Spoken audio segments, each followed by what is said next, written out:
scrape it down as far as you can go. See, I'm rotating it in my hand as I go, so I can scrape all sides. See, maybe that, that's very tough. Indeed. You're lucky enough to have a good butcher in the neighborhood. He can do this for you.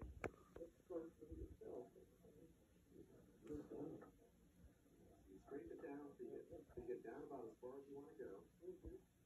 Okay, and now I like to leave this leg joint in there so that you've got something to hold on to. We're going to take this delicate little thing here.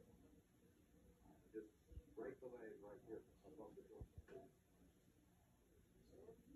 Again, this could go in the stock. Okay, there you've got your leg. Now let's unfold it here.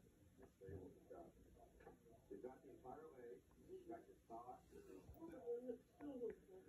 Yeah, exactly. You've got your whole drumstick here, your thigh attached to it, but you removed all the bone. And